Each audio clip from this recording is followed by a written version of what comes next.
Auditorium করো, সেটা কলকাতার নজরুল মঞ্চ, বেকার অডিটোরিয়াম, কলা মন্দির, আমাদের যে রবীন্দ্র সদন, মাইকেল মধুসূদন মঞ্চ, তার চেয়েও বড় অডিটোরিয়াম করুন। এবং হাওড়া জেলার এই মুহূর্তে আজকের অডিটোরিয়াম সর্ববৃহৎ অডিটোরিয়াম, প্রায় 1000 আসনের সমারোহ, centrally air condition, light and sound, এবং সেখানে আমরা রিভলভিং স্টেজ, 5খানা স্ক্রিন আছে যেটা যন্ত্রের সাহায্যে ওঠানামা করবে। আমি নিয়ে এসেছিলাম রুদ্রপ্রসাদ সেনগুপ্তকে, বিশিষ্ট নাট্যকার বিভাস চক্রবর্তীকে নিয়ে এসেছিলাম নাট্যকার এবং আমাদের বর্তমান শিক্ষামন্ত্রী ব্রাত্য বসুকে।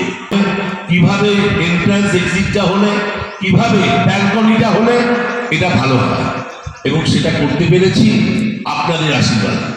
আমি গণদেবতার আদালতে রক্তে মাংসে করা মানুষেরা, এটা মমতা বন্দ্যোপাধ্যায়ের পাঠশালায় 30 বছর পড়াশোনা করেছি, রাজনৈতিক পাঠ, সমাজসেবার পাঠ। দেখভালের জন্য একটা প্রাইভেট ভালো সংস্থাকে দায়িত্ব দিচ্ছি, যারা এখানে পরিষ্কার পরিচ্ছন্নতা, এখানে বাথরুম আছে, ওয়াশরুম আছে, মেল ফিমেল, লেডিস জেন্টস, একই সঙ্গে ঠান্ডা জলের ব্যবস্থা আছে।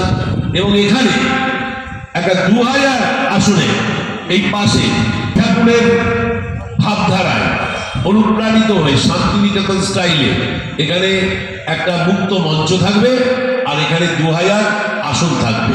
মাথায় শুধু টাটা স্টিলের সেট থাকবে, এবং শীতকালে যখন গরম না, বসন্তকালে আমরা এখানে সবাই মিলে বিনা পয়সায় দেখতে পারি।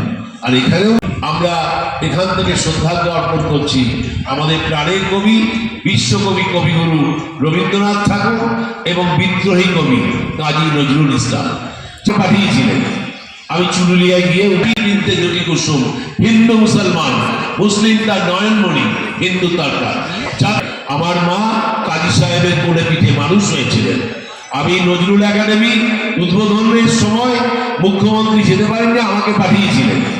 আমি চুরুলিয়ায় গিয়ে উঠি কিনতে জটি কুসুম, হিন্দু মুসলমান, মুসলিম তার নয়নমণি, হিন্দু তার প্রাণ।